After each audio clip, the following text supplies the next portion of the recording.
Welcome to Novelist Spotlight. This is Mike Consul, your host. In addition to being the host of this podcast and interviewing novelists, I am a novelist myself. I have 3 published novels. My latest is titled Lolita Firestone, a supernatural novel, and it is set in Sedona, Arizona and Cairo, Egypt. My previous novel is titled Family Recipes, a novel about Italian culture, Catholic guilt, and the culinary crime of the century. And my first novel is named Hardwood, a novel about college basketball and other games young men play, and that story deals with issues ranging from depression and racism to sex, religion, and university politics. All 3 novels are listed in the episode notes. I hope you will buy them, I hope you will read them, and I hope you will thoroughly enjoy them. Now, on with our program. Thank you for joining us. Dozens of podcasts ago, I interviewed an author named Boo Walker. And in the course of our discussion, we were both talking about authors that write with some significant abandon. And he mentioned 2 different authors, one of which was Andre Dubus III. And specifically, he mentioned his book, House of Sand and Fog.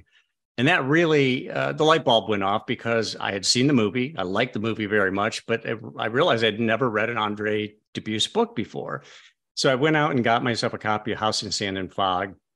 Absolutely loved it. I mean, the construction of this novel, the characters, the believability of it, the story was just tremendous. And it was only later I found out that it was an Oprah selection, and obviously it was made into a movie, and it was a finalist for the National Book Award. So I turned right around and then bought Townie, which is Andre's memoir about his hardscrabble upbringing, an absent father, tough neighborhood, a bully who beat up the bullies, let's put it that way.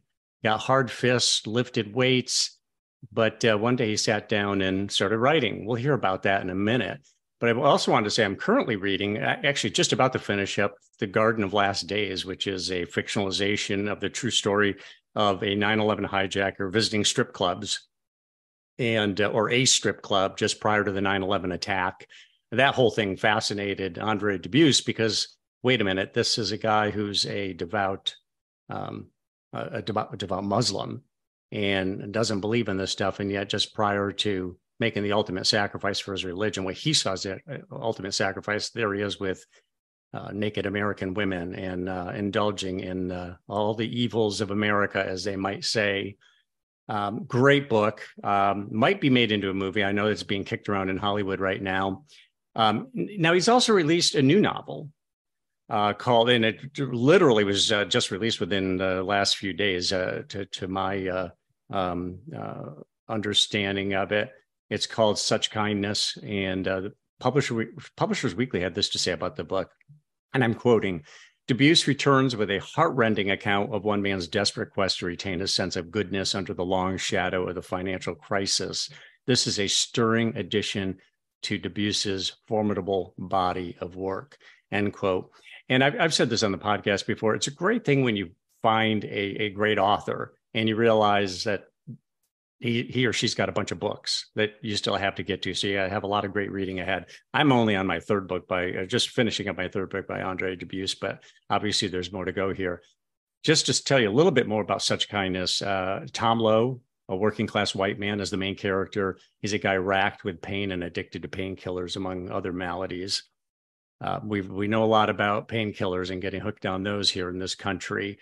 So Andre Dubus III is the author of The Cage Keeper and Other Stories, Bluesman, and the New York Times bestsellers House of Sand and Fog and The Garden of Last Days.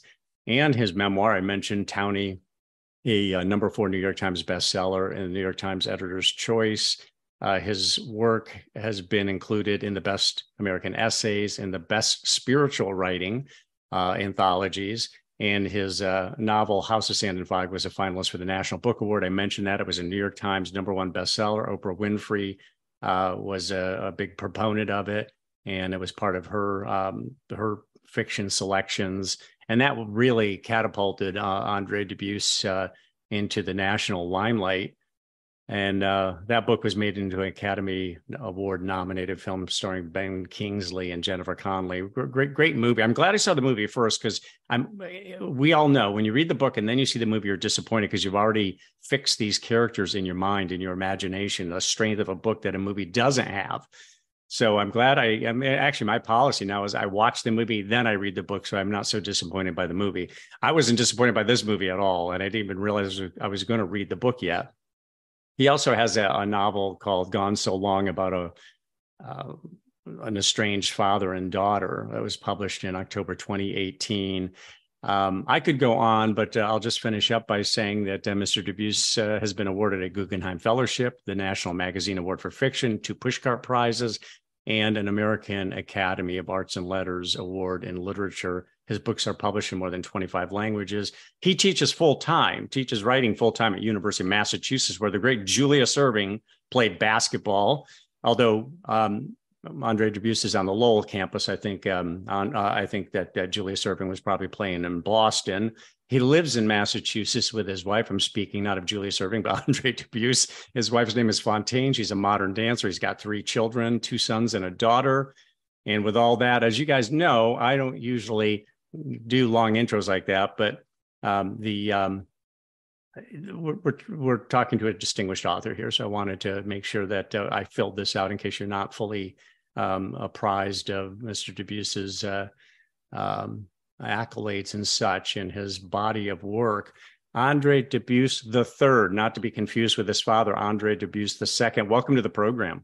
Hey, Mike, man. Thank you for having me, Mike. It's great to be here. Well, it's great to have you. Let me start with a little bit of an offbeat question. Do you believe in reincarnation? I think so. That's a great first question, man. Do you know why I'm asking that question? No, why? Well, you have a brother who has kind of came into this world already knowing how to do some really technical things. I forget if it was, I believe one is music. I think he's also mechanically very inclined. There are people who believe that, yeah, I mean, how do you just learn this stuff? Sometimes it bleeds over from a past life, some people believe. Also, I had no idea. I mean, tell me, just in piggybacking on that question, I had read from your bio that you are included in a anthology about the best spiritual writing. What does that have to do with? How's that connected? Boy, beats me. Well, no, I was pleasantly surprised. Surprised, though, is what I was. I had written and published an essay about the birth of our daughter Ariadne, who is now almost 28, and it was an essay. I love the essay form. I've actually got a collection of essays coming out next winter called Ghost Dogs. And I love the essay form. You may know it comes from the French word essayer, to try or to attempt. And I think, the most honest personal essays are those where you feel the writer attempting to plumb some experience he or she has had that they haven't quite figured out yet. And so anyway, this essay was called Fences and Fields. It was published in a magazine, and then it got picked up by this editor of the best spiritual writing. And I forget the man's name, but he may have been a Jesuit priest, but he read literature through a more spiritual lens, and he was looking for those works that illuminated spiritual questions. And one of the things I go into in that essay is the love a parent has for his or her child, and the fear that comes with the birth of a child. And Hemingway's got that great line, when you have a child, the world forever takes a hostage. So I think I go into a lot of that. I also go into the poverty I grew up in, and my fear as a young father that I was also going to be raising my kids in poverty. And yeah, so I got into that collection. I was honored, surprised. I didn't know I was writing spiritually, but there you have it. So you said you have a collection of essays coming out next year called Ghost Dogs or Ghost Days? Ghost Dogs, and it's got a subtitle on Killers and Kin. So tell us about the essay. What prompted this, and are the essays? Is there a commonality between the essays, or are you going in a lot of different directions with them? I think in a lot of different directions. So what I find, Mike, happens to me is, it takes me 3 to 5 years to write a novel, say. And when I'm done, I really find it important to put the work aside. The word revise means to see again. Well, how can we see again if we've just read it last week? So I try to put it aside for at least 6 months. And then when I pick it up again, it's much easier to see what has to go and what can stay, et cetera. And so I tend to write other things. And over the last 30 or 35 years, I find that what comes out of me are essays where I just want to write straight about things. And so, there's an essay about the birth of my daughter. There's an essay about our oldest son, Austin, who had a real scary birth defect that could have taken him from us, but didn't. I write about, believe it or not, I was 23 years old in Mexico looking for a contract killer with my boss, a private investigator and bounty hunter. I wrote a little essay about that. There's an essay in there about my relationship to guns. Mike, so I grew up north of Boston, where we all talk like this, Mikey. How you doing, kid? Everyone's got that kind of, And it wasn't Marblehead. It was not Marblehead. Yeah, Marblehead, all that, what. And but all my family, my mother, my father, every cousin, grandparent, uncle, and aunt are from Louisiana. And so we would go down and visit them in the summers if my mom could afford to get us down there. And we'd shoot guns. And so there's a lot about my relationship to my relatives in the South, my relationship to guns. So it's a bit of a flea market of an essay collection, but, I try to write them all as personally and nakedly, honestly as I could. Well, that's interesting. So you write a novel, you let it incubate for 6 months, go back to it so you have a clear perspective on it. You see what worked and what didn't work. And then you go back to the revision process, as you defined it. So at that point, how long does it typically take for you to refashion the novel to your satisfaction and your agents and editors' satisfaction? Well, you just got the key word there. My agent, thank God. I mean, I lost my agent of many years, Philip Spitzer, beautiful man. He died last fall before last. And I've dedicated this new book, Such Kindness, to Philip. But his daughter is now my agent. She's been in the publishing world forever. But my point is, my agent never, thank God, he would never give me notes. And I don't think agents should. I think the agent should just sell the damn book. But the editor, boy, I sure listen to the editor. And I've had the same editor. This is my 6th book with Elaine Salerno Mason with W.W. Norton, my publisher. And she gives me really hard but helpful notes. And yeah, so to answer your question, my God, it might take me 2.5 years to write that. When I say first draft, it's not a first draft. It might be 400 pages. I've rewritten it dozens of times already. So then I set aside for 6 months and sometimes 8 months or longer, read it again, and then make any changes that cooperate with it and make it more fully itself and as good as I can. Then I send it to my editor and my agent, but my editor, and then she'll have notes. It might go around for another couple of years. So there's a wonderful line from the writer Paul Engel, who used to run the Iowa Writers Workshop. He said, "Writing is rewriting what you've already rewritten." Isn't that the truth? I love that because I teach and I love teaching. And I tell my students, you guys, the real work begins in revision. So just have some fun getting that clay on the table. But then, now and then you'll have this wonderful gift from the gods, and you really will write it just the way it's going to be. And you just look at it and wonder, and you send it out, and it's done. But those writing experiences, I find, are rare indeed. Yeah. Well, Tom Robbins, the novelist Tom Robbins, writes like 1 paragraph a day. And he says, I do all my revisions and rewriting as I go, paragraph by paragraph. It sounds like a torturous way to write. I think very few people write that way, but it just goes to show there's, obviously different styles for doing it, but that's a very unusual style, I would say. So you're the son of a writer, of a poet, and Andre Dubus II. And do you feel that it was a DNA sort of connection? Obviously, you have a DNA connection to your dad, but the writing part of it, was it more osmosis? You saw your dad in action, and it was kind of observation and then kind of an affinity for it? Or do you think there was something more in the blood? I think both. First, I should correct you. He wasn't a poet. He was a short story writer. Ah, But Mike, you got to read the old man, a master short story writer. Called him America's Chekhov. I mean, called by many people over the years, one of our finest short story writers in English, and he really was. And he left behind 7 short story collections, 2 essay collections, and only 1 novel because that wasn't his form. So here's the thing, man. My parents were married very young. They eloped when they were 18 and 20 years old. By the time my mother was 23, she had 4 kids. Their marriage lasted maybe 9 years, maybe 10. And so I didn't live with my father after age 10. But before, and then, I write all about this in my memoir, Townie. And, we were already strapped for cash. But then, after divorce, when a family breaks up, as you know, we're even more strapped. And my mom was one of the legions of, single women who raised kids largely alone. My father wasn't a deadbeat dad. He would give us his child support, but it wasn't much because he didn't make much.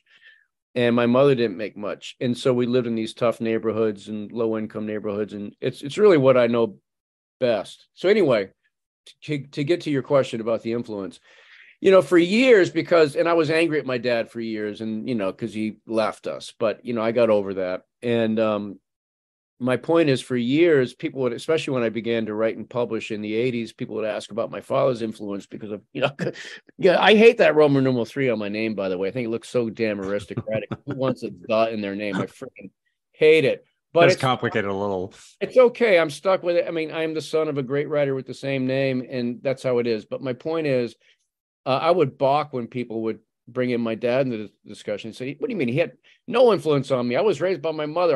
My father didn't influence me, except here's where I'm full of it, Mike.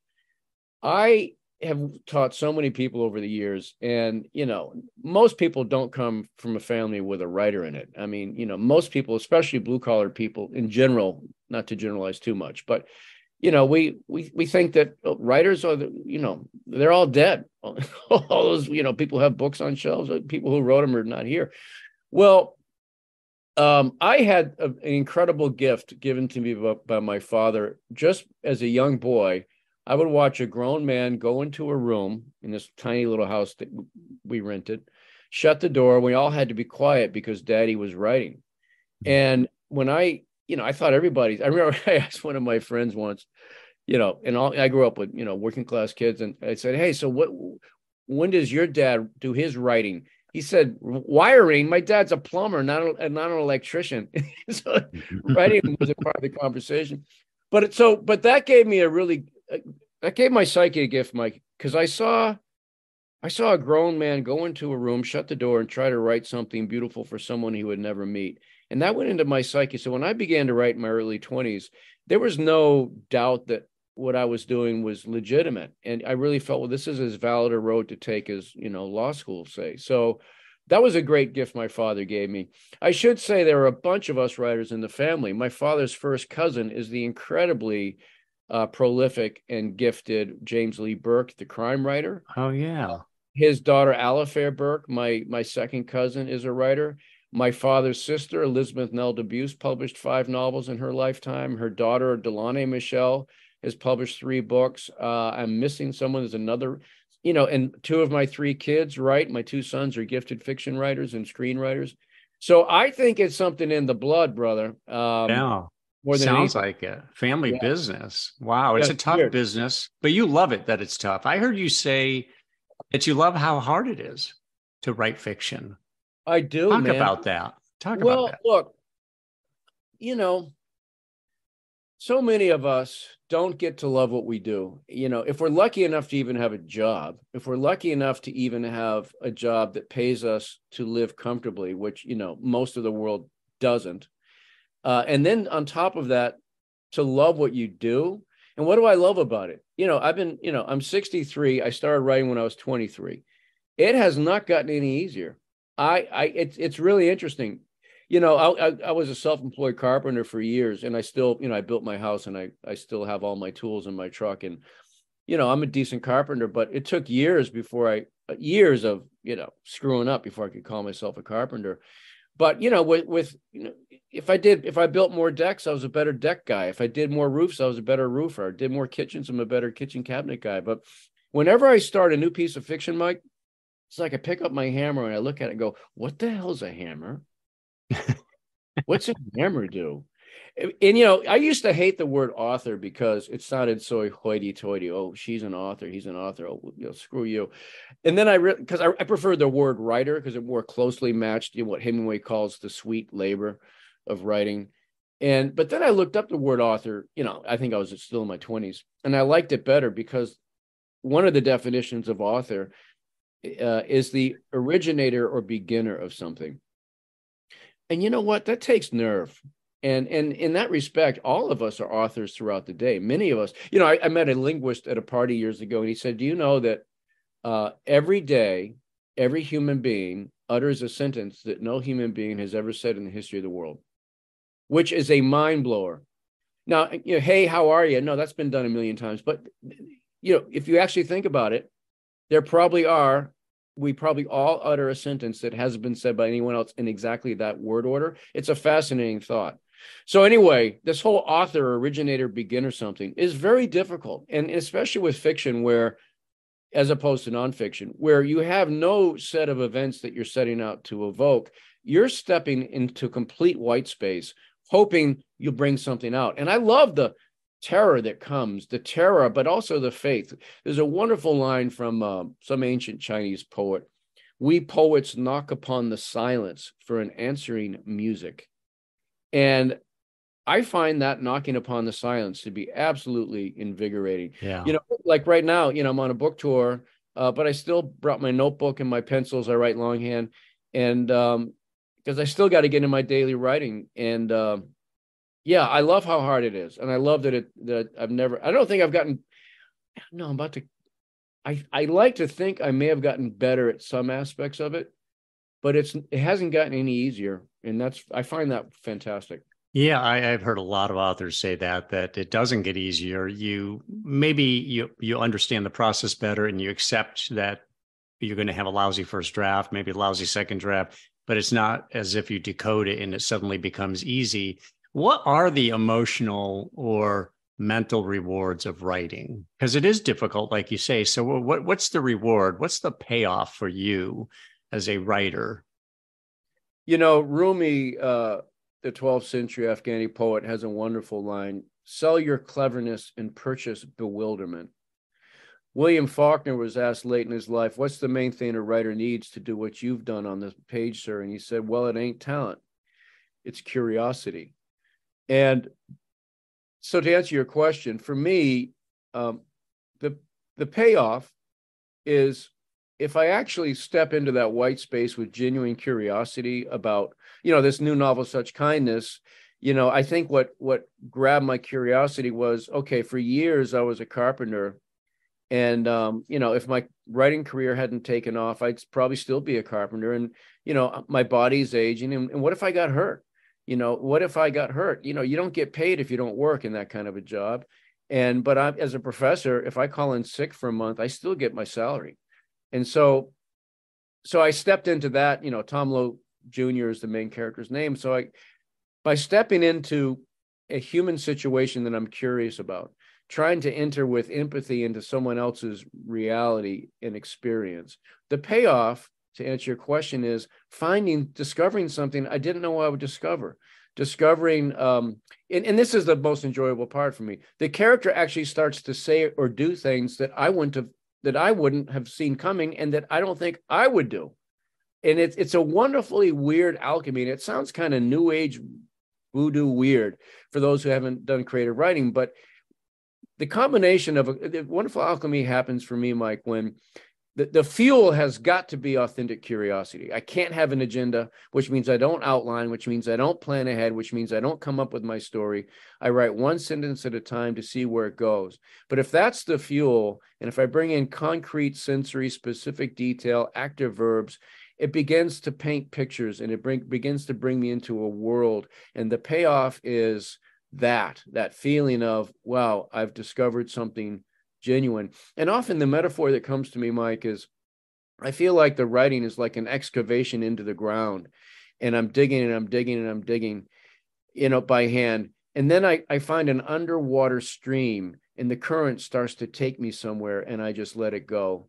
And it's very pleasurable, even if it takes me someplace dark, and even if it takes me someplace where I don't want to go as a writer or as a human.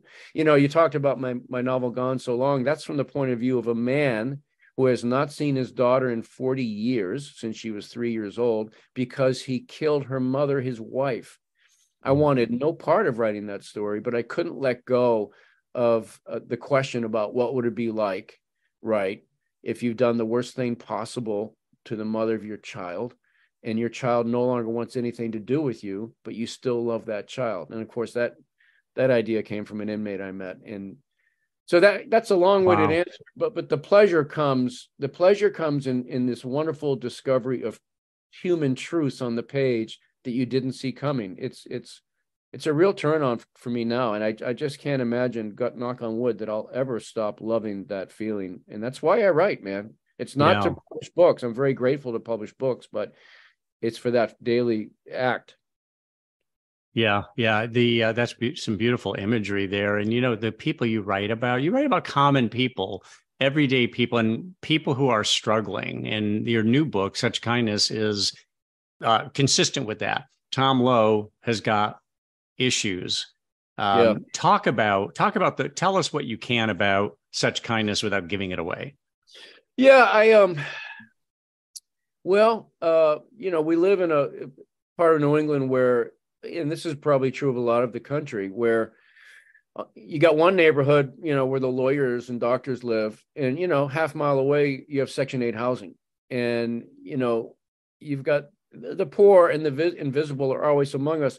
You know, I grew up with a mother and 3 siblings. I'm the second oldest. You know, after the divorce, I watched this woman, this very young woman with 4 kids, all of her relatives down south, so she had no help from, you know, relatives, and all her friends left after the divorce. I watched this woman. I'm either going to pay the electric bill on time, or I'm going to buy groceries, or I'm going to buy groceries, but I'm going to be late with the rent, or I'm going to pay the rent on time, but we may not have heat this week, this winter. And we, more than once, we slept on the kitchen floor with the gas stove on to stay warm. So we grew up poor. And so my heart is always sort of with the invisible. It's not theoretical for me. You know, we could have been certainly much worse off, like, you know, third world worse off poverty. But by American standards, it was tough. And so to answer your question about Tom Lowe, you know, Section 8 housing near me, I imagine, well, what if I'm there? What if I've lost everything? What if I've lost everything because I got hurt? And, you know, I was a pretty reckless guy on the job site. I love heights, you know, and I would go up, you know, on the highest, you know, scaffolding without a harness, and I would reach places I shouldn't. And I almost fell a few times, but I was young and stupid and felt immortal. I'm not that way anymore. And so that's really the question. What if I've lost everything? What if I've lost my house? What if I've lost my marriage? What if I've lost custody of my kids? What if I'm in physical pain? The novel begins this way. It's a really depressing start. The only ray of hope is he's kicked the opioids he was addicted to. So he's been clean from OxyContins for 6 years, but he resents where he lives. He doesn't feel as if he belongs in the Section 8 housing. He's always worked his whole life. He had a successful construction business. Next door to him is a character named Trina, a 27-year-old woman, you know, half his age, with 3 kids from 3 different boyfriends, you know, living on, you know, the government, and he judges her. And, but things change without giving too much away. I'll tell you the opening scene. The opening scene is Tom Lowe and this young woman, Trina, and her new boyfriend, go to the former banker. Tom Lowe has, he signed on with a loan, adjustable rate mortgage that helped seal his fate. And he's angry at the bank, the loan officer who did it at the bank. He goes to the loan officer's house to steal his trash, to find credit card information to cash against the banker. And so in the opening scene, that's what happens. But what I love about writing is he surprised me. And without ruining it for any future readers, he starts to move away from the crime that begins the novel. And he starts to move into, you know, the Greek word, you know, repent comes from the Greek methaneia. Is that right? I think. Metonia. It means to have a change of mind. And so the novel really is about repentance, although I didn't know that when I was writing it, of course. I find the themes as I go from the characters. But he goes somewhere that really surprised me. And then I felt, okay, now I've got something to work with, because I'm surprised by what this man is doing. And weirdly, it starts in a really kind of hopeless place, but I think it might be my most hopeful novel, which was not my intention, but I think that's what happened organically. Interesting. So, you have made the decision to read your own books when the audio versions. I do a lot of audio because I read all day. I look at a screen all day. So Cool. I'm a good listener. So I listen to a lot of audio. And not all of your books are read by you, but a lot of them are. So talk about that calculus. Why? I mean, I like when authors read their books because they know right where to put the emphasis. They know where the inflections go. They know when to lilt and when not to lilt.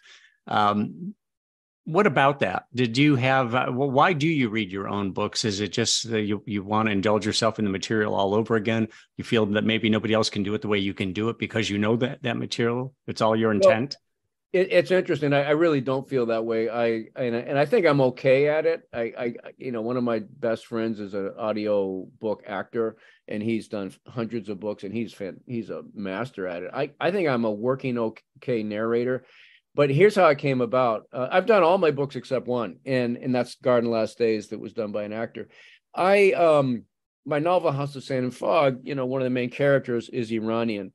And I had an Iranian girlfriend in college. I went on to learn conversational in Farsi, and so that novel came out right around. Is this accurate?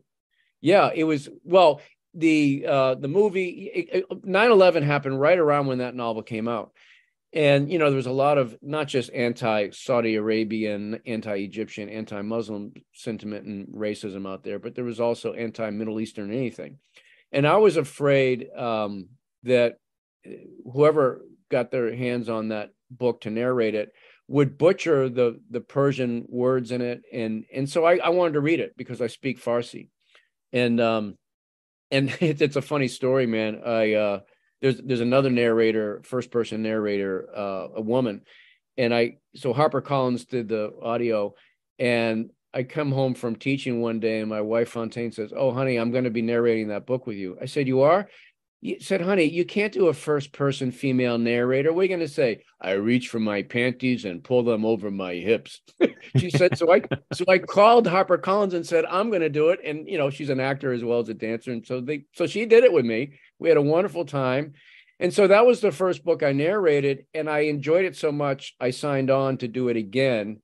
And that's why. But especially when my memoir Townie came out, I could not have someone else narrate that book. It's very personal, first person memoir of my youth. So I had to do that one too. Yeah, no, it makes perfect sense. And and that's what I was going to ask you. So you speak Farsi, you had a Persian girlfriend, and because here's House of Sand and Fog, you've got, Iranian general who fled and came to the United States. And then in Garden of Last Days, there you are with Mike, his pseudonym Mike, who is going to the strip clubs, and your diction matches. I mean, I've known Persian people and Arabic people over the years. Your diction really is consistent with the way they speak. I think that was part of the authenticity of both of those books, was that the characters were so real. Thank you. You really portrayed them in a very real way. Thank you. Yeah. So tell me about getting back to your memoir a minute. Really hardscrabble upbringing. You started lifting weights, started learning how to box to defend yourself. You had an event in your life that you felt like you weren't up to when you should have been there for your brother. Yeah. And it was your brother or your sister, I guess your brother. And your fist got hard. You got strong. You started clobbering the bullies. You went after you were the right kind of guy who went after the bullies and would clock them. And in the middle of this, I believe you were going to head out of the house. Check me on this, but you're going to head out of the house. You had intentions to deck somebody. and who had wronged you or somebody else. And you said it was almost a mystical sort of experience when you, instead of going out and decking this guy, you sat down and started writing a scene, and your writing career began at that moment. Yeah, I mean, very close. I wasn't going out to deck someone. I was actually going out to box. And let me pull back. So I want to make it very clear to anyone listening. I hate violence, and I hate bullies, and I hate cruelty, and I hate injustice. But I was a small kid in tough towns. I was a target. And yeah, what snapped for me was, and I was a kid who, sadly, if you know violence, you have at least three reactions. You either fight like hell, run like hell, or you freeze. And I was the kid who always froze because I was terrified. And I was trying to figure out, why is he punching me in the face? I wasn't mean to him. Why is he being mean to me? And, years ago, we don't talk about the Tiananmen Square massacre as a world community, which is a travesty that we don't. I'm still really angry that we ever took part in the Beijing Olympics. These young students in 1989 were protesting for democratic reforms. As you know, the dictatorship put up with it for a few weeks and then sent in the troops and mowed them down. And it's been excised from Chinese history. I read a report of it from a war correspondent with the BBC. He describes the following, Mike. And these soldiers are what? They're the same age as the protesters. They're just the kids of the farmers in the provinces, and they're shooting their fellow countrymen, their young countrymen and women. And one of the leaders gets shot dead. He's 23 years old, and his 23-year-old girlfriend, who was also a leader of the movement, is screaming at the soldier who did it. Why? And he shoots her dead. And I'm reading this weeping, but it made me think of innocence. And I think, okay, you know what? She was still innocent. She was still asking why to brutality. And it seems to me that you lose your innocence about brutality when you don't ask why anymore. You just get busy fighting. And that happened to me after my brother was beaten up by a grown man, and I couldn't defend him because I was terrified and small. And that's when I snapped, began to lift weights, began to box, began to, run, 12 miles with 10-pound bars in my hands. I did 3,000 sit-ups. I was insane. And I began to look for people, mainly men, who would be going after someone smaller, or sadly it was too easy to see some guy in a bar backhanding his girlfriend. And I'd put him in the hospital, or I'd try to. I got beaten up a few times. But what surprises me is I wasn't a tough guy. I was an insane man. What made me so dangerous, Mike, is that I would rather die a physically violent death than to see a physical coward in the mirror ever again. So that made me very dangerous. But I mean, you could almost put a mask and cape on me. I went out looking for bad guys, and then I went after them. And this is the 70s and 80s. And so not thank God. The gun violence today haunts me to no end. I had a gun pulled on me once, but today I would just be shot 6 times by somebody, So my point is, why do you say that? Why would you be shot 6 times? I just think guns are even more prevalent now than ever. Everyone's packing a piece, and Would you have just said something to him that would have triggered him to shoot you? I think so. I see this gun violence, especially with inner city kids, and what used to be, a fist fight. No, now you got 6 slugs in the chest. I mean, it's just, it's so maddening and so outrageous. And so anyway, what changed my life was what you described. But the way I was trying to control my street violence is, I said, okay, and I write all about this in Townie, but okay, I know I'm not afraid to fight anymore. I'm afraid not to fight. So I got to just stop going places where it's easy to find trouble. But I was good at, throwing punches. So I'm going to be a boxer. So I was training for the Golden Gloves. I was living in Lynn, Mass, which is a really tough town, working construction. And I was trained. I had my AAU number to compete in the Golden Gloves competition down Lowell. And one night, and man, I don't believe in a God who knows my name and loves me, but I do believe in the divine. I believe there's something larger and beautiful, invisible, mysterious. I don't know what, in and around us at all times. Maybe it's just love. I don't know. But something one night, I'm in my sweats. I was working construction all day. I was getting ready to run to the gym to train for 2 hours and run back. It's like 3 degrees out, but I was ready to do it. Something that I can only call the divine said, no, grab a piece of paper and a pencil, sit down, brew a cup of tea, And I began to write a scene from the point of view of a young woman having sex for the first time with her boyfriend in his Pontiac in the woods in Maine. I have no idea where this came from. I reached for my tea to take a sip of it. And, it had just been boiling, and now it's like room temperature. So I thought I'd been writing for maybe 10 minutes. It was clearly over an hour, completely lost a sense of myself and time. And when I put my pencil down, I felt more like Andre than I'd ever felt in my life. And that's when I knew I had to keep writing. And that's a long time ago that night. But Mike, that's why I've been writing all these years. If I don't write, I feel far away from myself. The writer Thomas Williams, beautiful novelist, was asked late in his life, "Why do you write?" He says, "Oh, that's easy. I write so I don't die before I'm dead." But isn't that great? But yeah, Mike, it's beautiful. but Yeah, I get it. Almost immediately, it's like a valve was open and steam came out. I still got in a few more fights. I mean, the last fight I was in, it was a man beating up his beautiful young wife with his fists in the street, and I went after him and protect him. I did. I beat the shit out of him, and then she started to hit me, and that's happened before. And it's a whole nother. I don't judge her at all. She's caught up in this whole weird. Right. She's probably Stockholm syndrome or something like that. All of it. There's no. I've heard of that happening before. You come to the aid of a woman who's being, abused, and they start turning on you. It's kind of like, okay, well, I guess this, obviously you're getting something out of this relationship. I don't get it, but better see a psychiatrist or something. I mean, her, just she's obviously enmeshed in a really bad relationship there. So that it's such an interesting story that I mean, the way that all came down, you were getting ready to start boxing. What boxer would you imagine modeling yourself after? Was Ray Boom Boom Mancini? Oh, I love Ray Boom Boom Mancini. I felt so horrible when he killed him in the ring.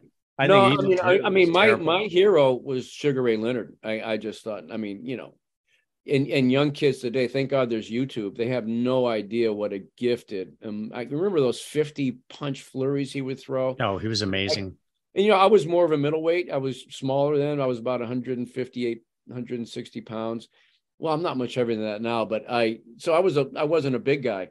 So I liked the middleweights. And, and that was the heyday of, Hitman Hearns and Sugar Ray Leonard. Yes. And marvelous Marvin Hagler from Brockton was also one of my heroes. And I thought he got screwed in a few Sugar Ray fights when I was rooting for Hagler. But I want to finish one more point about when I began writing, Mike, because it led me to, I don't know when I was clear on this insight, but I realized that I had been looking at human beings in a more fundamentalist way, good guys and bad guys. Yes, I despise male violence against women and kids. I really hate it. And my sister, Suzanne, is a national leader in domestic violence prevention. I'm happy to report, and proud to report. But I realized the act of writing fiction, there's a wonderful line from Tom Waits, one of my favorite, American artists, from his song, Heart Attack and Vine. There is no devil, there's just God when he's drunk. And that sounds like blasphemy or something, but I love it because I think, all babies are born full of love and light and needing love and respect. And then we get screwed up and then we start doing bad things. What I'm getting at is the act of writing fiction daily has really helped me to hate the sinner and to hate the sin and not the sinner, to bring in bumper sticker Christianity. And that was a remarkable, development. And you portray that in your writing. I mean, there are people who initially you can think of as, what a bastard that guy is. But then you start to understand the influences that have played upon him or played upon her. And a revelation starts to happen. I mean, that's just great writing. And that's one of the things I appreciate about the novels you write is that you've got these damaged people and, who isn't damaged to one degree or another. So they're very relatable, very authentically rendered, and there's revelation that goes on as the novel progresses. Does boxing, is there anything you've extrapolated from boxing and fighting that you apply to writing? I wanted to ask you, like, for instance, how physical an act is writing for you? Or is there something about the boxing ethos that you can actually apply to the writing process? Yeah, I can. And I feel embarrassed. I'm a little ashamed that there is such a metaphor for me, because I think that creative writing is a peacemaking act where you're really, especially if you're writing fiction and you're writing from the point of view of other human beings, you're really asking, what's it like to be you? So it's a sustained act of empathy that's the opposite of fighting and pugilism. But when we talked earlier about the thrill of writing, what's the payoff for you? And I mentioned, discovering these human truths in your characters that surprise you. But, when I begin something new, well, not even something new, every day you step into the white space with the pencil, I have to say, it feels a lot like squaring off with a guy in a fight or in a ring. I was talking to, I recently wrote an essay about this. It's actually going to be in that collection, Ghost Dogs, where I'm talking to a much younger guy and a much tougher guy than I was, but he's a brawler in the same town I grew up in. He's a street fighter, and he was trying to not fight anymore. And I was encouraging him in the more peaceful path. But then he talked about, I just missed the rush of it when you're squaring off with a guy. You might get killed. He might kill you. It's a rush. And I had to admit to identifying with everything he was describing. When you are squaring off with someone who has every intention of hurting you more than you're going to hurt him, there's a bit of an adrenaline thrill there. And it feels real similar to stepping into the white space with a pencil. What am I going to find? Am I going to get beaten by this void? Is this void going to open up into something beautiful? It's going to lead to someplace ugly. But there's a real thrill in stepping into nothingness to see what you'll find. Mm-hmm. Yeah, absolutely. Yeah, that is definitely part of the thrill of writing. So are you still, Andre, are you still a tough guy? I mean, no. God forbid that Fontaine got accosted by some guy.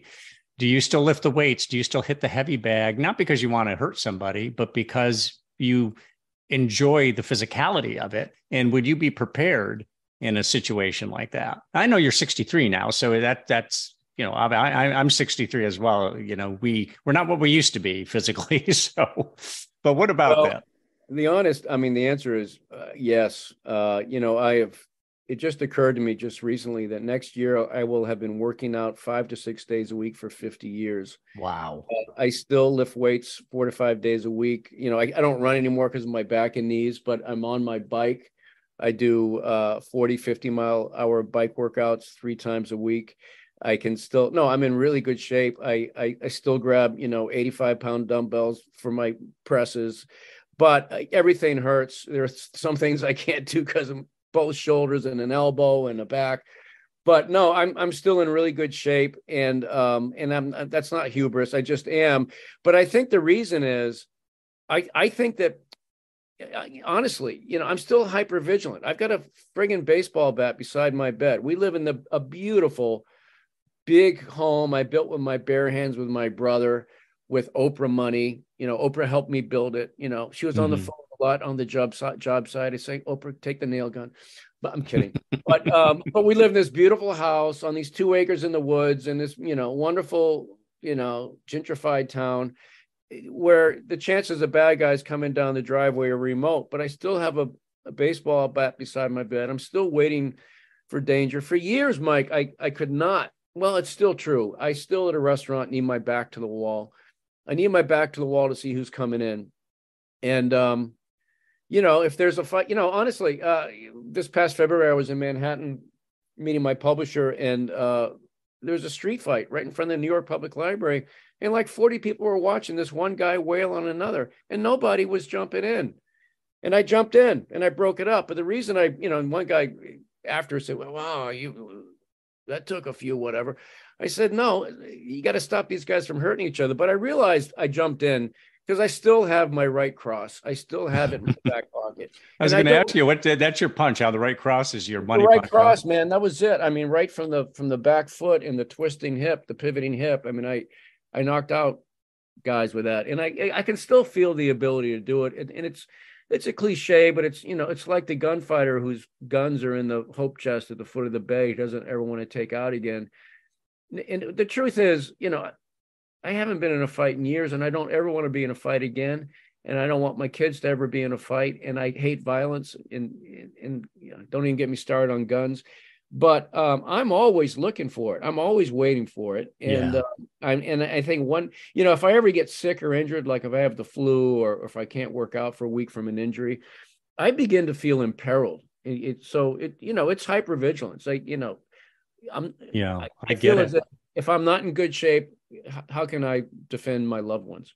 I have an aluminum baseball bat at the head of my bed too, and Wow. in the back floorboard of my car, another aluminum baseball bat.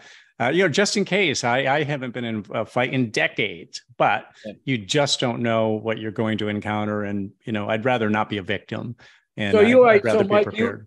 You identify with a lot of what I describe in Townie, then.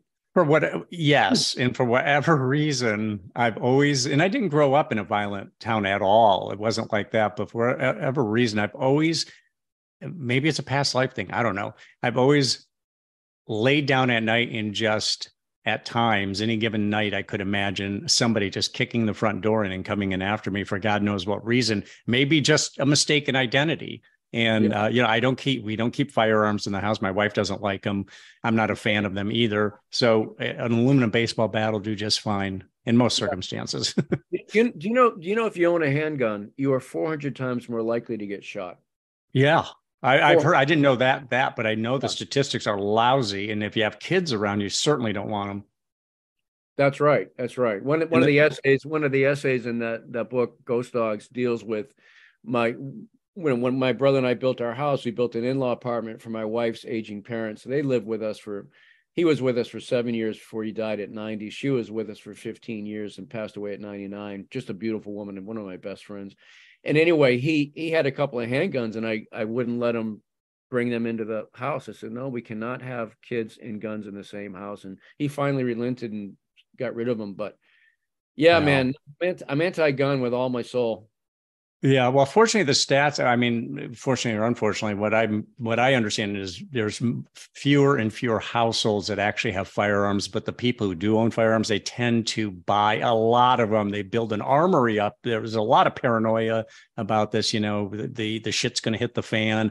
And it's like, when has that ever happened? Why? What do you need that for? I mean, I actually don't lecture people on guns unless I feel like they're a danger, but I know a lot of good people have guns and they're responsible with them, but they're just way too many and way too easy to get your hands on if you're a bad guy or you're just you're sick. A big part of it has to do with just people killing themselves because they're having a horrendous day, and they do it. And if they had 48 or 96 hours to wait for that weapon, they would have been out of the crisis and not killed themselves. Yeah, because most people don't stab themselves in the chest. They just don't. No, they don't. It's just not. It's not the way it's done. Let me ask you about. Go ahead and finish that thought, Andre. No, that's all. But I grew up with a Marine Corps father, and I shot my first gun when I was 6, and I actually, part of me loves them as mechanical objects, as tools, and I was a good shot with a gun, but they're a great piece of engineering. I love, I had a beautiful Italian-made 22 when I was 19 years old. And so I have a complicated relationship. But I would like to see every single one melted down into, beautiful metal objects. There's a stat, when we can change the subject, but we have over 330 million people in this country. The guns out there, 3 per human being, 3 per American. That's 900. It's almost 1 billion guns are out in the United States. So yeah, it's the horses left the barn so long ago. And and now it's just a fight to limit ammunition, provide good mental health for people who are in crisis and so on. So in Garden of Last Days, you actually flew to Florida. You had to do some research. You sat down with, strippers and asked them about the business, how it all came down. Were these garden variety strippers, or were some of these women, did they actually entertain one of the 9/11 terrorists? I believe that I don't know, because I never let them know what I'm up to. I really just want to know the bare bones of their job. But did they know you were working on a novel? No, and in fact, I put on a phony French accent because I've noticed that American women will talk to anyone with an accent. So yeah, isn't that the truth? You can be the plainest, boringest guy, but if you've got a bit of an accent, oh, you're adorable to them. So I became Jean-Claude. Pardon, I don't speak your language. I pretended I was French. And then one of the women I was interviewing, one of the strippers, is getting her PhD in Russian literature and was fluent in French. And I almost lost it. I said, oh, pardon, let's do English. I need to practice. Yes. Can we have this conversation in English without an accent, please? But I learned a lot. I mean, yeah, one of the strippers was I could tell. In Russian literature, and the cliches of addicts and self-destructive women wasn't what I found. I found a lot of women who were just making a lot of money and had to support their kids or their schooling or their transition from one kind of life to another. And you saw some who looked definitely afflicted and self-destructive, but I judge none of them. I learned a lot, and I'm glad I did that trip. Yeah, one of the things that really stuck out in that book to me was you have, just in passing, you mentioned Gloria, the realtor. And I remember after 9/11 reading a lot of, like we all did, watching a lot of news coverage, reading a lot. And I remember that there was a realtor named Gloria, and every morning, one of the 9/11 hijackers, when he would see her, would just say very, very sprightly, "Good morning, Gloria." And she was just flabbergasted that this guy was doing all this planning and ended up being one of the 9/11 hijackers. Yeah. Did you pick up Gloria from the news coverage, or is it just coincidence? I think it's a cosmic accident. But I do want to speak a little bit about writing from the point of view of 9/11 hijacker. I had no intention of doing that. I wanted nothing to do with it. What triggered that novel for me is, again, curiosity in a human situation. I couldn't get my mind around how can you be so extremist in your interpretation of Islam to commit suicide and genocide. But I was even more interested, how can you go to strip clubs and hire call girls, when you're such a devout Muslim, as you said earlier. But I was even more curious about, what would it be like if after the smoke is cleared from that horrific crime, if you've got blood money from their mission in your bank account because you danced naked for one or two of them. And that's why I started writing from the point of view of a young stripper, single mom, it turns out. And so I wrote for months and months, and I could feel this quiet tug on my sleeve from the character Bassam, the Saudi Arabian. Who called himself Mike temporarily. Called himself Mike. And he wanted I could feel it. I read a lot of multiple point of view narratives. I could tell that he wanted the mic. I said, no, screw you. I'm not giving you the mic. You guys got the mic and you killed 3,000 innocent people. But I had to start practicing what I preach. Hemingway's got a great line in a letter to his editor, Maxwell Perkins. He said, Max, the job of the writer is not to judge, but to seek to understand. And so I had to stop. I had to seek to understand them. And I realized I knew very little about these guys. I knew a little bit from my reading, but I stopped writing for 6 months. I read the Quran cover to cover twice. I read the Warren Commission report. I read books on the history of Saudi Arabia and Egypt. I read about extremist Muslim. I read about the beginnings of the whole terrorist movement, which really began in the torture chambers of Egyptian prisons.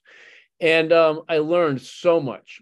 And by the way, if anyone out there wants to really have a clear idea of all this, I can recommend 2 books. One is a academic monograph called The Far Enemy by Fawaz Gerges, Gerges. He teaches, I think, in London. And the other is The Looming Tower by Lawrence Wright. I read that one, yeah. Great, terrific. Won the Pulitzer. Yeah, I won the Pulitzer. those two books alone. Anyway, so then I'm writing for six. I'm reading. I'm not even. I'm just researching, and then I start to write from the point of view of this guy. I give him the name Bassam, and Mike, I said, how can I even begin to enter this guy's consciousness? I don't even believe in a God, and what I learned so much about Islam, it's so much about the one God. There's a one God. I mean, they call us polytheists because of the Trinity, the Father, Son, Holy Ghost. No, there's one God. I don't believe in any of it. So how am I going to be this guy? But this is the miracle of creative writing. As I try to write from his point of view with curiosity and bewilderment, something worked. Here's what happened. I heard Ted Cruz, when he was running for president, talk about, well, if we just do this and that, well, you know, we're going to blow up ISIS and they're going to go running. I said, buddy, read a book. ISIS guys are not afraid of dying. They call it their wedding day. They're going to be martyrs. They're going to be shaheeds. It's going to be their time to go to Jannah. What are you talking about? They're not afraid of death. They're embracing it. And Mike, that was my way in. Because I too, at one time, as we described, we talked about earlier, I too, at one time, would rather embrace a violent death than see a coward in the mirror. And that was my way into Bassam. Interesting. So yeah. we both are ready to embrace death for an honor beyond us. And that's when he began to talk to me.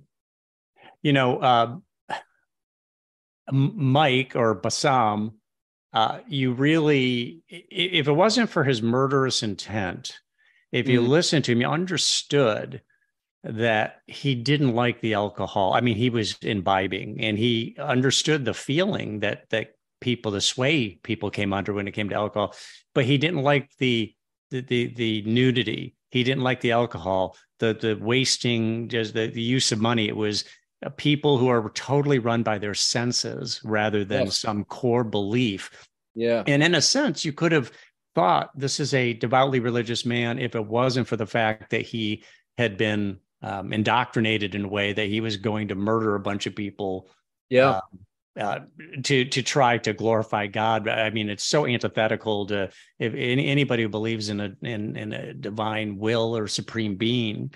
The idea that you're going to kill a bunch of people on behalf of God is absurd.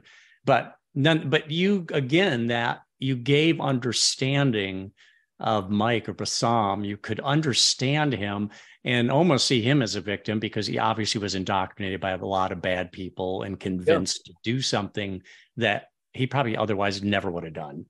Yeah, man. I have to share this with you too. Thank you for that response. I live north of Boston, and on the way to the highway to get to where I teach down in Lowell, University of Massachusetts campus there, I would pass. We lost a lot of people in those planes in our neighborhoods. Oh yeah, Logan Airport. They flew out of one of them. I mean, I think 60 people in our town and our surrounding towns died on that horrible day, and one of them I read about in the local paper. And I would drive by his house on that morning, which by the way is my birthday, weirdly, but on that day. He got up early. He hated his job in sales, and he did something he never did before. The sun, it was still dark. It was dawn, pre-dawn. He goes in and hugs his little toddler son and kisses him goodbye, which he never did before because he traveled every week on planes on sales job. And he hugged his pregnant wife, and he said, after this trip, I'm going to quit my job. I never see you guys, and I hate my job. He goes off, and he's on that first plane. And here I am writing for months from the point of view of Bassam, a composite of one of the Saudi Arabian hijackers. Of course, the 4 pilots were Egyptian. And I would see his wife, he holding his baby he never got to meet in her yard. And here I would drive by, and I would feel guilt because I'm trying to humanize one of his killers. And it was just such an interesting not interesting, but it's one of the moral high wires that I think novelists have to walk. Got to go. Art is conversation is confrontational. Yeah, it should penetrate. It needs to penetrate human experience, but it can take a toll on the writer, and it did take a toll on me because my sympathies were, of course, with her and the victims. But to get back to your response, and I love how you're reading the character of Bassam. By the time I finished writing that novel, First of all, I was less afraid of these guys, these terrorists, because I began to see them as just brainwashed boys. 18 of those, or 14, I forget the number, of those hijackers from the southwestern provinces of Saudi Arabia, unemployed with nothing to do but race cars in the sand. They had no employment. They're dead futures, which is the case for millions of young men around the world, which makes them dangerous. And they were brainwashed. And so I had some compassion for the kid. I had no compassion for what he did, but all of this has to be all of this must be set aside if you're going to try to enter his truth with a pencil on the page. Yes. Now you are a guy who check me on this, but I don't think you don't have a smartphone wed to your person. You like stillness and solitude, is what I've heard you say before. Is that? I mean, stillness and solitude can serve a lot of purposes. Do you feel that it also feeds the ideation process for your fiction writing, just having that mind space? I do, but I should tell you, I do not own an iPhone. I will never call it a smartphone. I am morally opposed to their existence. And the reason I don't have one is mainly watching what it has done, its existence has done to young people. I've been teaching college kids for over 30 years. I've watched their joy, their cumulative, their generational joy plummet.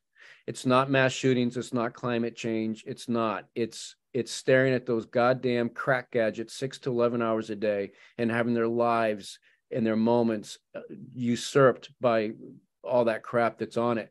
I know it's not all bad. Everybody I know and love, everybody's got one. I refuse. I think it's a horrible invention. I love the internet. I love my laptop. I love Google and YouTube, but the handheld computer has been a disaster, I think, for human connection and human engagement. So that's why I don't own one. If I were a pacifist, I wouldn't own a gun. And I don't own a gun because I really am more of a pacifist than not. So to answer your, but yes. So I am not tethered to anyone. I am not, I've got a laptop. I'm a professor and a writer, and so I have work emails I have to tend to, but I've got to go down one set of stairs and up another into my cave in my basement to open my computer, and I answer emails and I leave it there and I walk away. And, I have a flip phone. I keep it in my truck. I answer calls when I, get in the truck and I put it down. And yes, but buddy, I got to tell you, I feel like, here I am in New York. I walk down the streets. Everyone is looking either at the screen in their hands while they're walking through Greenwich Village, or they got buds in their ears. And who knows? They might be listening to a really cool podcast like you're doing now. They might be listening to Mozart. They might be getting educated. But I feel like I'm walking into an opium den and everyone's high and I'm not. But look, Mary Oliver has a wonderful few lines from one of her poems, the late, great Mary Oliver. Pay attention, be astonished, tell about it. Well, how can I be astonished if I'm not paying attention? And so, yes, I do feel free of the trance that these things have put so many of us in. And I've got a real anger towards Silicon Valley engineers who make this shit up without thinking of its consequences. And don't get me even started on AI and the dangers there. Right. Yeah. Well, then there's a lot of, even the people who are inventing it are warning people about the dangers, that we have to be very cautious with this. And the depression levels among kids, because they're basically living through their phones. They're not having actual human contact. I just heard a guy yesterday on a podcast talking about oxytocin, a very important brain chemical that we need. And with human contact, oxytocin is produced at a much higher level than through social media. It's a much lower level of oxytocin production. And right now they're finding, and it affects the girls more than the boys, higher levels of depression with these kids in it. And it's right in concert with the advent of social media. So there's no question that it's having a negative impact. Does it do some good things like for research and all? Absolutely. But this just going back and forth in a lot of the bullying that goes on through social media and just a lack of real, true flesh and blood contact. And let's not even get into algorithms and the rabbit hole siloing that it does. You look up what you look up, and it keeps giving you what you look up. And so it's divided us. I think it's helped to create this incredible division between the right and the left. Yes. So I make it my business to try to talk to, I'm a left-wing liberal Democrat, but I make it my business to talk to any right-wing extremist. I'm going to talk reasonably. I'm going to sit down. I'm going to talk to you about why you believe all these. Don't judge, understand. Yeah. I try. I'll talk to them. Let's talk it out, guys, because civil war is not a good thing. Not on my agenda, not on your agenda. Oh, shouldn't be on anybody's agenda. I think we can work things out. Let me get back to the physicality. You're a really physical guy, and I was asking you, how physical is the actual writing process for you? Are you a sit in the chair, look at the, or actually you handwrite, you said. So Are you sit in the chair and handwrite? Do you ever go mobile in terms of just taking a recorder and pacing, or take a hiking, walking? It's interesting to me that that physical activity creates brain stimulation. Brain stimulation creates creativity, and yet antithetical to creativity is sitting in a chair, sedentary. So I'm curious whether you make it physical at all. Well, I've had to, because my back's been bothering me for the last few years. I fell off a ladder and broke my knee, and I hurt my back, and then I don't know. It's just been years of beating on my body with everything I do with it, but. I now write standing up, Mike. I built a soundproof cave in my basement. It's not even to code. It's like 5 feet wide, 6 feet high, 11 feet long, wooden desk facing a white wall. It's soundproof. It's like a size of a jail cell, but it's my dream portal, and I'll go down there, and the way I do it is I listen to some music. And I type the previous day's handwritten words in my Mead composition notebook into a file on my computer. I turn off the machine, put it aside, and then I read a few poems. And I love poetry. I've been reading poetry for decades, and I'm a really well-read guy with poets. And it just helps lower the light for me. And then I sharpen my pencil, put on some headphones I used to use for power tool ear protection. And I can just feel my heartbeat and my breath, and then I step into the dream world with the pencil. But lately, because of my back issues, I now open the door to this cave, and I've got a plank I put across some shelves. Anyway, I'm writing standing up, and I like it even more because it is more active. And I have 1 foot up, and I take turns putting my feet up from my back. But I feel I don't know if I'll go back to writing sitting down. I'm really enjoying the invigoration of writing standing up. It feels more, well, feels like I'm writing more with my body. And it's why, I've written a few sentences now and then into the computer, but there's a wonderful line from Flannery O'Connor. She says the job of the writer is not to write about character, but with character. And for the actor, and these are two sister art forms, you just got to become these people. And for me, it's much easier sensually to become them with just flesh, blood, bone, wood, graphite, paper, than this electronic wall between me and the character with the keyboard. So, yeah, I write standing up, but no. Well, you're in good company. The late, great Philip Roth used to write standing up. So did Hemingway, but his was back related too. Well, that's good company. Thank you, these two guys. Yeah, absolutely. So how many, you've already given us some insight into the writing process, your regimen. Is it, you get up in the morning and you put how much time in? No more than 2.5, 3 hours. And, and I can get a lot done in 90 minutes. Americans, we tend to be all or nothing. Oh, I gotta retire and then I'll write my novel, or I gotta get one of those residencies for a year in Italy and I'll write my novel. No, just get in a few words every day. My novel House of Sand and Fog, when I wrote that, my wife and I were, having our 3 kids, and, she's a dancer and a choreographer, and she'd make a living teaching classes, dance classes, upholstering furniture. I was doing adjunct teaching, and I was a self-employed carpenter. I had no time to write, but you have to. Your characters don't care if you don't have time.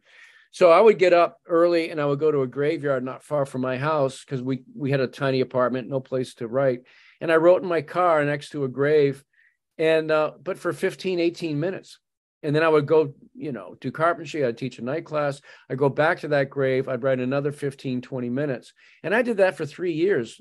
I never wrote, and maybe I get a little time on a Sunday if Fontaine had the kids for a while, and I might get an hour and a half. But I wrote an entire novel with no more than 30-minute sessions ever. But now it's probably I do get probably a couple 2.5 hours of dream time down there, but then the concentration level, as you know, is so high. Once I start to drift, once I start to think about bills and groceries and work on the house I need to do, then I shut the notebook and I go about my day, and then I go back the next day. But when I'm revising, when I have what feels like a book, I can be down there 10, 12 hours. Reworking the clay on the table. But when I'm building the clay, hour and a half to 3 hours tops. Gotcha. So let's finish up by having you talk about your teaching. You teach students. What I'm curious about is, to what extent do you feel that you can teach writing, at least high level writing, whether obviously people's brains work differently. Some people seem very natural at it. It doesn't mean that you can't teach it to some degree. And what techniques and messaging do you direct at your students? So kind of a two-part question. First of all, can writing be taught? Obviously, you believe that, or you wouldn't be teaching it. To what extent can it be taught, do you think?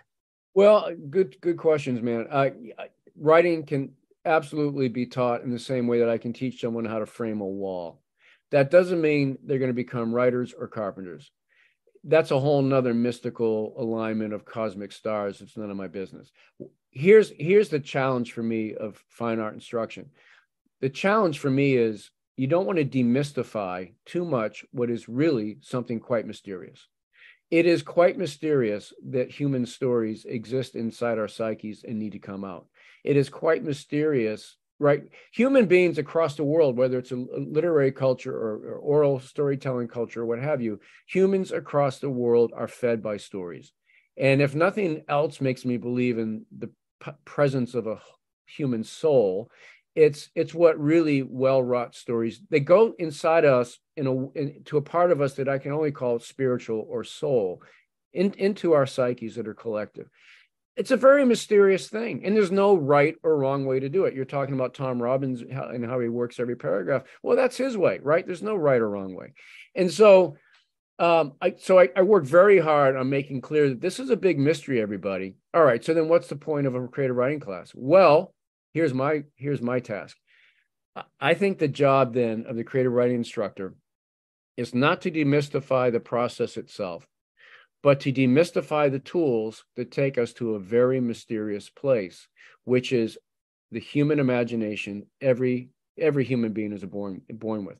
Every kid gets an imagination. Not every kid tragically gets their arms and legs or eyesight, etc. Every kid gets an imagination.